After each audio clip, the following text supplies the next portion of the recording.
Good morning বন্ধুরা, তোমরা কেমন আছো?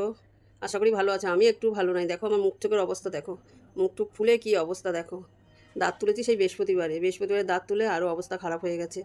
দাঁতের ব্যথাতে কি করব, দাঁতের ব্যথা যা ছিল আগে, এখন মনে হয় ব্যথা আরও বেশি বেড়ে গেছে। এতটাই বেড়ে গেছে, যা হোক দাঁত তোলার পরে আবার কালকে ডাক্তারের কাছে গেছিলাম। ডাক্তারকে গিয়ে সব বললাম। ডাক্তার বললো আপনার তো সুগার আছে, যার জন্য জিনিসটা শুকাচ্ছে না। উনি আবার 4 দিনের ওষুধ দিল। আমার এই পুরো দাঁতের দেখো মাড়ি ফাড়ি পুরো ধরে গেছে, পুরো মানে ব্যথায় আমি মানে থাকতে পারছি না। কালকে আরও 4 দিনের ওষুধ দিল, মানে ওষুধের ডোজটা আরও বাড়িয়ে দিল। বললো আরও 4 দিন আপনি খান। আরও 4 দিন খাচ্ছি, মানে ওই ওষুধ খেয়ে একটু ঘুমাতে পারছি না। মানে ব্যথার ওষুধ খেলে ঘুম আমার রাতে একটু হচ্ছে না, মানে এতটাই ব্যথা। কিচ্ছু খেতে পারছি না, লিকুইড খাচ্ছি শুধু। কী করবো বলো? আর দাঁত না তুললেও হতো না, তুলেও আমি আরও বিপদে পড়েছি। তার থেকে মনে হয় আমার মানে পোকা দাঁত ব্যথা ছিল, ব্যথার ওষুধ খেতাম মনে ভালো ছিল। তুলে যতটা কষ্ট পেয়েছি, না তুললেই মনে হচ্ছে এখন মনে হচ্ছে ভালো। তো চলো, কাউরই শরীর ভালো না, ভাইয়েরও শরীরটা ভালো না, ওর মা ডাক্তারের কাছে গেছে, এখনও আসেনি। ছোটো মেয়েটারও শরীর ভালো না, ওরও কালকে জ্বর এসছে, ওকেও নিয়ে গেছে ডাক্তারের কাছে, কালকে দেখিয়ে নিয়ে এসছে।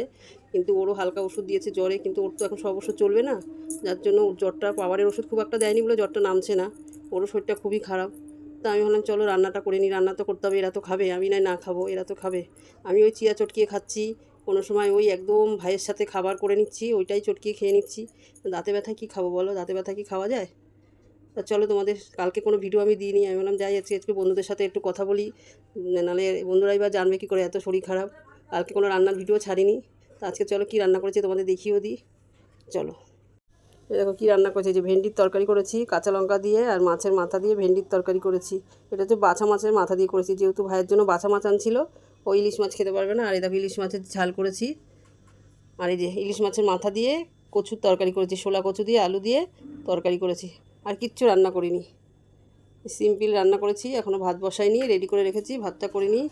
তো চলো, তোমাদের যদি ভিডিওটা ভালো লাগে তোমরা লাইক শেয়ার করে দিও। এত কষ্ট করে ভিডিওটা করলাম, দাঁতে ব্যথা নিয়েও তোমরা কমেন্ট করলে ভালো লাগবে। তো চলো, টাটা।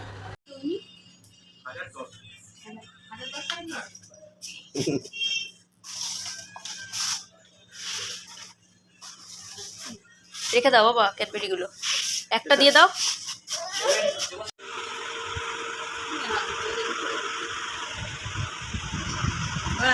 আরেকটা বড়াও। ওরে বাবা রে, এবার ওটা তুমি পড়ো।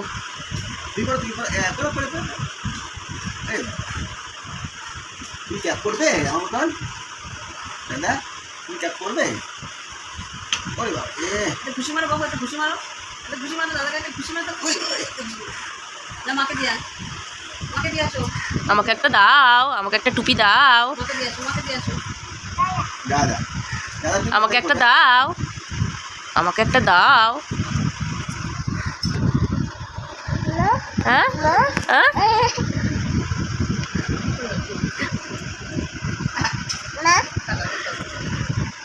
ইয়া ইয়া নিচে টাকা কঞ্চা ঘন্টা পাটা হাততালি দাও, হাততালি দাও, হাততালি দাও। হাততালি দাও।